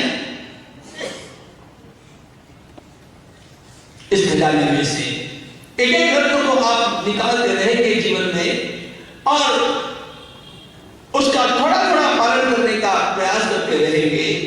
कब तक उसमें से कुछ पंक्तियां याद करते रहेंगे तो अपने आप आपका जीवन उतने अंगों में चमक जाएगा। जाते जाते एक बात आपको बता देता हूं, इतने बड़े बड़े ग्रंथ जब देखते हैं ना, तो अपने आप लगता है कि ग्रंथ तो बड़ा अच्छा है और महाराज ने इसके बारे में इतना बताया भी है और पढ़ना भी चाहिए, हम लेकर के जाते हैं। आप सब लोग इस ग्रंथ की कृति अपने साथ ले जाना, आपकी पीढ़ियों का उपकार अपने आप हो जाएगा। ध्यान रखना, बिना काम के हजार वस्तुएं हम घर में इकट्ठी करके रखते हैं, यह ग्रंथ आपके संपूर्ण घर का प्रेरणा का स्रोत बन जाएगा। अब नोटों के अभाव में कुछ होता हुआ होगा तो बात में लेना।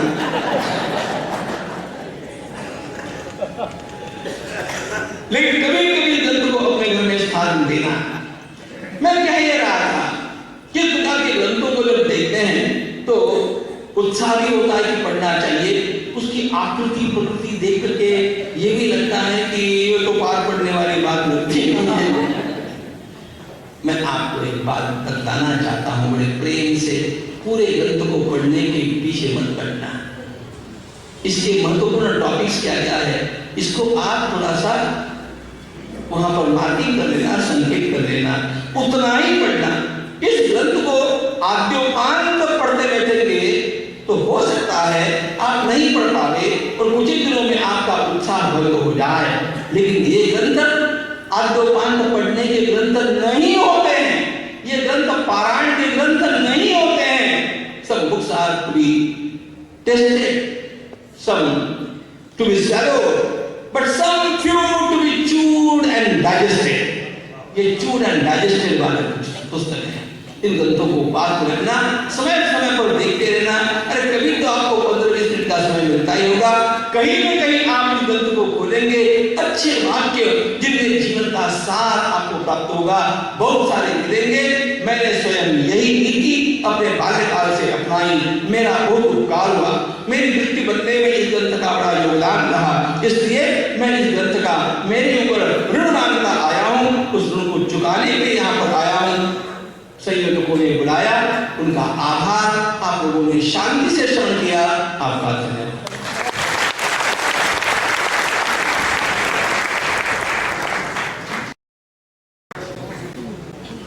अद्भुत, अकल्पनीय, इसके अतिरिक्त कोई और शब्द पूज्यवर हमारे पास नहीं है। तुवे जी ने हिंदी भाषी लोगों के लिए भी एक खजाना खोल दिया है और आप श्री ने इस खजाने की चाबी हम सबको सौंप दी है। कैसे, क्या, कब और कितना पढ़ना चाहिए जिससे अपने जीवन को गढ़ सकें, यह आपने से श्रवण किया है। पूरी दृष्टि परिवर्तित हुई है ग्रंथ को पढ़ने की, देखने की और समझने की। आपका कोटि कोटि आभार, कोटि कोटि वंदन। ये ग्रंथ जैसा आपने कहा बाहर उपलब्ध है, जाते समय ले जा सकते हैं। आज उसका सामान्य क्या उसकी जो कीमत रखी गई है वो 500 रुपये है, लेकिन आज उद्घाटन लोकार्पण के इस अवसर पर 450 रुपये में वह यहाँ उपलब्ध है बाहर स्टॉल पर। आदरणीय अशोक श्रीवास्तव जी हमारे बीच हैं। दुबे जी ने काव्य में अनुवाद किया है, उसका सस्वर गायन हम सब सुनेंगे। कैसे आनंदित हो सकते हैं उनके इस अनुवाद से। आदरणीय अशोक श्रीवास्तव जी हमारे मध्य उसकी एक वानगी प्रस्तुत करेंगे। आदरणीय अशोक श्रीवास्तव जी।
पारा, नीति नियम सुमिरन सब कारा, सुख दुख चिंता आय बुलाई, अथवा मगन मुदित हर्षाए, रहु न कबहु बिना हरि नामा, सुमरन नाम सदा दिन नामा, समय बरस हो या कि विषादा, पर विकार अवसाद विरागा, शयन काले अथवा विश्रामा, जपहु नाम प्रभु अति अभिरामा, आपद संकट विपद निवारा, जग प्रपंच कर उलझन नाना, जब जब मन में छाए उदासी, करहु याद क्षीरोदधिवासी,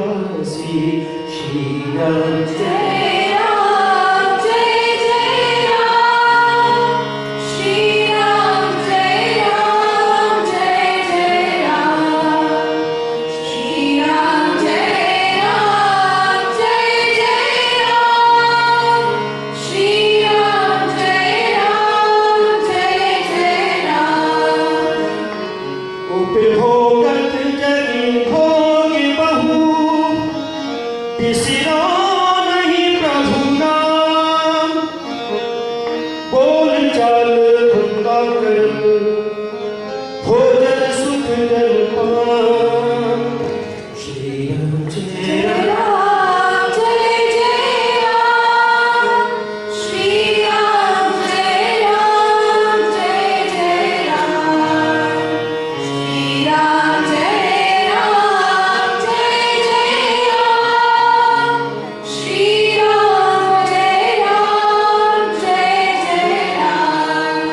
धन्य वैभव संपत्ति अधिकारी, अथवा विपद काल गहरी, कालिगति जसे ताहि निवासा, तजो नहीं सुमिरन हरि नामा, समृद्ध सत्ता वैभव पाई, बहु पदार्थ मानव चली आई, श्रेष्ठ भाग भोजन भोगन आवे, प्रभु सुमरन छूटन नहीं पावे, अतुलित धन पर जाई नसाई, अति दरिद्र बहु संपत्ति पाई, कैसे हु दशा कबहु भी जाई, सुमिरन नाम छूटी नहीं पाई, नाम लेत सब संकट नासे,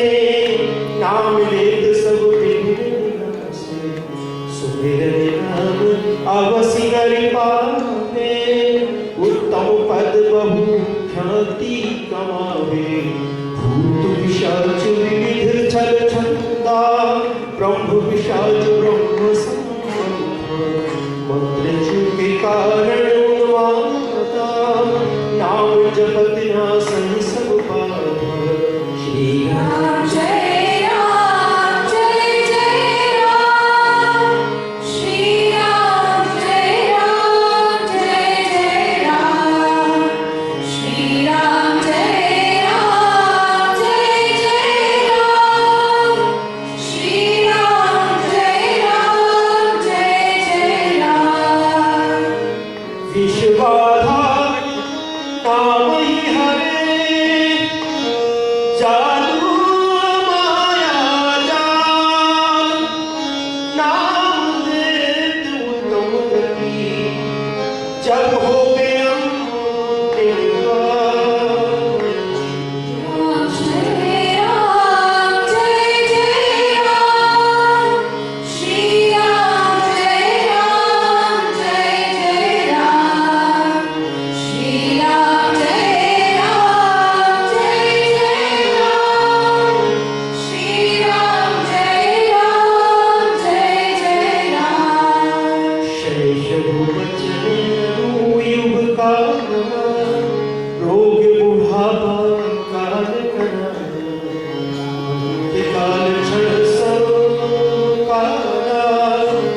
कहु नाम प्रभु दीन विदित उमापति नाम प्रभाऊ उपदेशत काम सब खाऊ काशी क्षेत्र मुक्ति प्रदाना राम नाम उपदेशत का उल्टा नाम जगत जग जाना पाली भय ब्रह्म समाना श्लोकी कोटि शत चरित बनावा समय राम अति मुनि गावा नाम प्रभाव तरे प्रहलादा बचे सहज बहु चोट अघाता अजमेर नाम नारायण ध्यावा अति पवित्र हरि सन हुई जावा नाम प्रभाव धरत पाषाणा कोटिन भक्त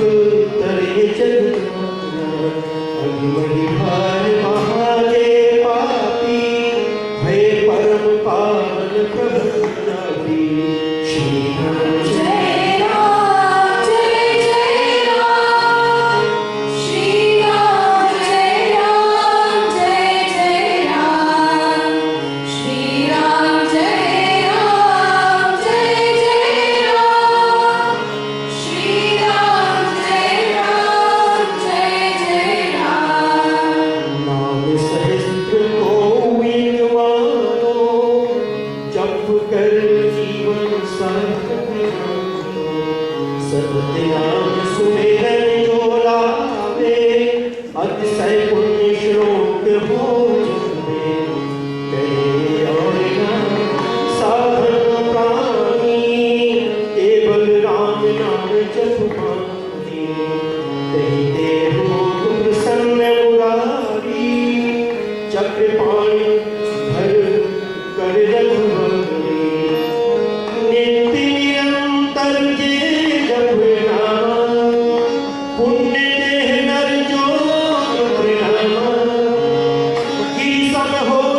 संत की वाणी एक साधक के श्रीमुख से हम सब अभी श्रवण कर रहे थे।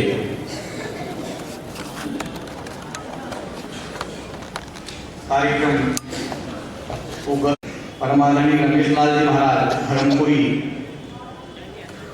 Doctor M.K. अग्रवाल आयुक्त भूअभिले, परमादरणीय डॉक्टर दिवाकर जी विद्यालंकार, श्री राकेश माहौर जी सभापति नगर निगम ग्वालियर, इनकी उपस्थिति से समूचे आयोजन को गौरव प्राप्त हुआ है। हम उनका वंदन करते हैं, अभिनंदन करते हैं।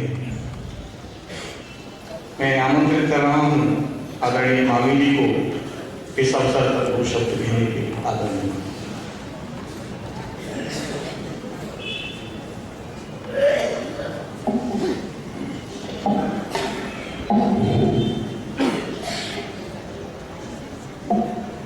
आज के इस गरिमा में कार्यक्रम में मंच पर उपस्थित परम पूज्य स्वामी गोविंद देव जी महाराज जी के चरणों में मैं नमन करती हूँ। कार्यक्रम की अध्यक्षता कर रहे ग्वालियर के महापौर आदरणीय विवेक शेजवलकर जी, हमारे अनुवादक आदरणीय डॉक्टर मानस मनोहर दुबे जी, आदरणीय श्रद्धेय बाला साहेब स्वामी, यहाँ इस सभागृह में उपस्थित सभी सम्माननीय परम पूजनीय महंत गोपाल दास जी महाराज, महंत श्री कृपाल सिंह जी महाराज, मनीष जी महाराज, बाबा साहेब महाराज, सच्चिदानंद जी ढोलीबुआ महाराज, यहाँ उपस्थित सभी सम्माननीय अतिथिगण, मीडिया के बंधुओं, मेरे लिए बड़ी असमंजस की स्थिति में हूँ मैं। आपके मुखारविंद से इतने पवित्र शब्दों के श्रवण करने के बाद अब मेरे मुंह से कुछ शब्द निकलना, मेरी वाणी मौन हो गई। आपका आशीर्वाद चाहिए मुझे। लेकिन आज इस गरिमामय कार्यक्रम में समर्थ स्वामी रामदास जी द्वारा रचित मूल मराठी ग्रंथ दास बोध का हिंदी में अनुवादित संस्करण का विमोचन आपके कर कमलों द्वारा यहाँ हुआ। आज इस मौके पर मैं यहाँ उपस्थित हुई अपने को गौरवान्वित महसूस कर रही हूँ। स्वामी जी के प्रवचनों का यह संकलन अब हिंदी भाषी लोगों के लिए भी यहाँ पर उपलब्ध है। इससे समाज के, मैं समझती हूँ कि जीवन शैली में बहुत परिवर्तन आएगा। इसके हिंदी संस्करण के अनुवादक डॉक्टर मानस मनोहर दुबे जी को मैं श्रेष्ठ कार्य के लिए साधुवाद देती हूँ और उनका अभिनंदन करती हूँ। भारत की संत परंपरा में ज्ञानेश्वर, तुकाराम जी, तुलसीदास जी आदि संतों का अत्यंत आदर के साथ नाम लिया जाता है और इसी क्रम में महाराष्ट्र के संत राष्ट्रगुरु समर्थ रामदास जी का नाम भी आता है। समर्थ रामदास जी का व्यक्तित्व अन्य संतों की अपेक्षा अलग है। जैसा आपने सुना और हमारी जानकारी, अन्य संतों ने सांसारिक जो व्यवहार से परे जाकर केवल भक्ति भाव को ही पल्लवित किया, किंतु समर्थ रामदास जी ने सांसारिक व्यवहार, राजनीति, पूरे देश को समर्पित विषय का सुंदर समन्वय किया है, जो यहाँ अनुवाद के रूप में इस किताब में पवित्र में पुस्तक है उसमें है और हम सबको पढ़ने को भी मिलेगा। स्वामी जी के द्वारा किए गए कार्य सर्वविदित हैं। भारत देश के सभी संतों में राष्ट्रीयता की भावना को जगाने वाले संत स्वामी समर्थ रामदास जी ही हैं और दास बोध में भिन्न भिन्न विषयों की चर्चा विभिन्न अध्यायों में की गई है और वे सब स्वामी समर्थ के ही अमृत रूपी वचन है, मैं एक तरीके से कहना चाहूँगी, और जिसका लाभ आज हम सभी को इस हिंदी अनुवाद के रूप में हम इसका लाभ सहजता से उठा पाएंगे। और मैं कहना चाहती हूँ कि समर्थ रामदास जी कहते थे कि पुराणों में जो कथाएं हैं वो अनेक हैं, किंतु सब में श्रेष्ठ जो है वो राम कथा है। और जैसा कि स्वामी जी ने अपने अंतिम समय में कहा कि ये जो दास बोध में समर्थ है, इतना यदि आपको समर्थ से मिलना है तो इस दास बोध को पढ़ें और मनन करें और हृदय में बसा लें। आज समय की आवश्यकता है, जो भी हमारे पुराने साहित्य हैं, पुराण हैं, ग्रंथ हैं, उन सभी का हिंदी रूपांतरण हो ताकि अधिक से अधिक लोगों को इसका लाभ मिले। आज यहाँ हम अपने को भी बहुत ही सौभाग्यशाली मानते हैं और इसके लिए मैं यहाँ के आयोजक संस्थान बाबा महाराज श्री राम मंदिर और सहयोग श्री श्रवण मास कीर्तन सत्र इनकी दिल से आभारी हूँ कि आज इतना सुंदर भव्य आयोजन कर हम सब उससे लाभान्वित हुए। न केवल लाभान्वित हुए बल्कि ये हमारे लिए बड़े गौरव का क्षण है। और मैं पुनः आज इस मंच से हमारे महाराज जी के चरणों में नमन करती हूँ और यहाँ सामने उपस्थित सभी संत ग्रंथों के चरणों में मैं अपना नमन करती हूँ। बहुत बहुत धन्यवाद। बहुत बहुत धन्यवाद आदरणीय मामी जी। दो छोटी छोटी जानकारियां। समर्थ स्वामी रामदास जी का इस क्षेत्र से बड़ा घनिष्ठ संबंध रहा है। आपने ग्वालियर के निकट स्थित रतनगढ़ माता मंदिर केला देवी के स्वयं स्थापन अनुष्ठान के रूप में शिवाजी को औरंगजेब की कैद से आगरा से छुड़ाने के लिए यहाँ उसकी स्थापना की थी। यूट्यूब पर श्रोता इसे देख सकते हैं। पीताम्बरा पीठ दतिया पर समर्थ स्वामी रामदास जी स्वामी जी यहाँ रुके थे, उसके विषय में भी जानकारी आपको प्राप्त हो सकती है। समर्थ रामदास स्वामी के शिष्य कल्याण स्वामी दत्तात्रेय स्वामी परंपरा के 5वें पुरुष और ग्वालियर मठ के संस्थापक श्री आबा महाराज, इनकी 5वीं और 6वीं पीढ़ी वर्तमान में सेवारत है। उनका समाधि स्थल यहाँ से बिल्कुल बगल में लगा हुआ है। उनका सानिध्य भाव रूप में इस लोकार्पण के बाद प्राप्त होना हम सब के लिए सौभाग्य की बात होगी। जो पधारे हैं उस सौभाग्य को प्राप्त करके यहाँ से पधारेंगे। आदरणीय द्विवेदी ने एक और अनुवाद किया है, राम रक्षा स्त्रोत सार्थ। इसका भी लोकार्पण 19 फरवरी 2017 को मंदिर में होगा। ये केवल एक सूचना आपके लिए है। हम सबके मध्य बहुत सारे लोग हैं, मैं अपनी अज्ञता के कारण उनका व्यक्तिगत नाम उल्लेख नहीं कर पाया हूँ, मुझे क्षमा करेंगे। हमारे बीच में परम आदरणीय ब्रह्ममित्रानंद जी महाराज जो समन्वय परिवार से हैं, मैं उनका अभिनंदन करता हूँ। आदरणीय डॉक्टर एस.एफ. तिवारी साहब, डॉक्टर डी.एस. चंदेल जी हमारे मध्य हैं, बहुत सहयोग उनका प्राप्त हुआ है। और भी अनेक विभूतियाँ हैं जिनका किसी कारण में नाम उल्लेख नहीं कर पाया हूँ, मैं उन सबको प्रणाम करता हूँ। इस कार्यक्रम को समापन की ओर ले जाते हुए मैं आदरणीय बाला साहेब स्वामी जी से आग्रह करूँगा कि 2 शब्द कहें, उसके बाद आभार और बाद में प्रसाद ग्रहण करके ही आप सब यहाँ से प्रस्थान करेंगे।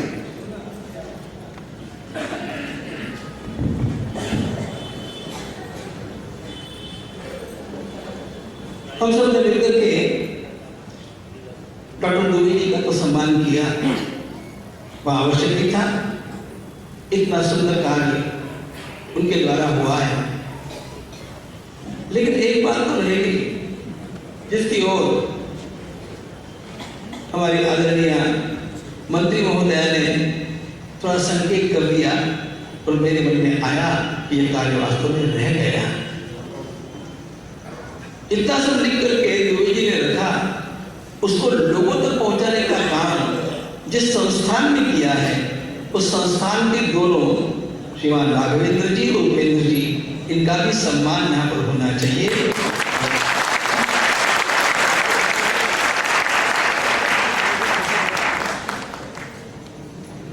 क्योंकि आज ग्रंथों को लिखना जितना दुष्कर है, उतना ही उसे लोगों तक पहुंचाना भी बड़ा कठिन है।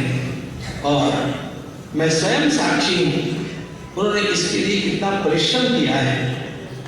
उनका बहुत परिश्रम नहीं होता तो मेरा तो यहाँ आना संभव ही नहीं था। लेकिन जैसे जैसे उन्होंने यह अवसर मुझे भी दिया और ये सारा जंगट उन्होंने बैठा ही दिया। एक इतने बड़े बृहत्काय ग्रंथ का प्रकाशन और उसे लोगों तक पहुंचाना, यह अद्भुत कार्य जो समग्र नर स्वामी के मठों को ही करने चाहिए। विशेष रूप से उस मत कार्य के लिए आप दोनों को यहाँ पर आमंत्रित करते हुए हम आपका सम्मान करना चाहते हैं।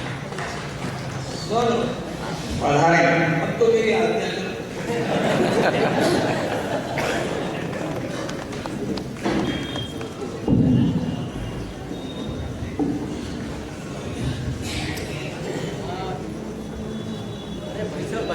पैसा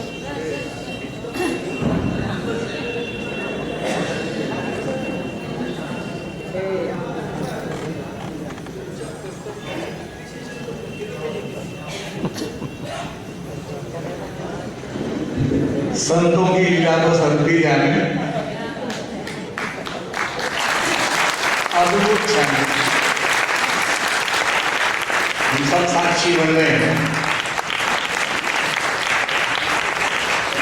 सत्कार्य का फल किस प्रकार सुंदर, मधुर, आनंददायक होता है, इसके साक्षी हम सब बन रहे हैं।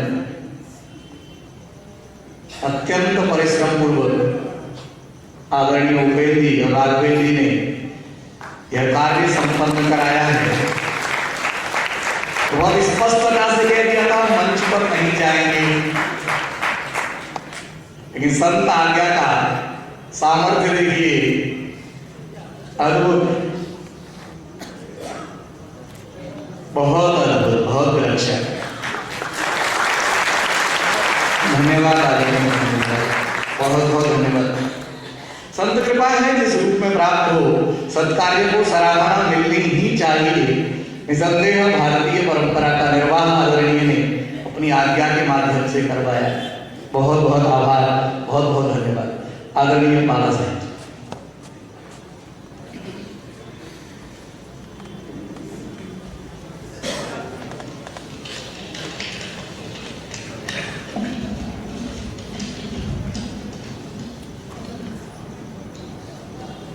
परम पूज्य महामंडलेश्वर गोविंददेव गिरी महाराज, विशिष्ट अतिथि श्रीमती माया जी तथा इस कार्यक्रम के अध्यक्ष महापौर श्री विवेक नारायण शेजवलकर जी, स्थानीय संत समाज एवं उपस्थित महानुभाव सभी को नमस्कार, सादर जय जय रविकुमार। सर्वप्रथम तो मैं आपसे क्षमा मांगता हूँ, क्योंकि बहुत समय तक आपके संगत में रहने के बाद भी मैं आपके समक्ष अपने आप से हिंदी में बोलने में असमर्थ पाता हूँ। आज का यह हिंदी दामों प्रकाशन का समारोह एक अपूर्व योग है। सच कहा जाए तो संत संपूर्ण मानव जाति के कल्याण के लिए अपनी पूर्ण आयु समर्पित कर देते हैं। संतों के चिंतन में काल, प्राण, देश, जाति अथवा धर्म ऐसी कोई सीमा नहीं होती, परंतु उसके साथ ही यह भी सही है कि भाषा की विभिन्नता के कारण समाज का एक बड़ा भाग संतों के मार्गदर्शन से वंचित रह जाता है।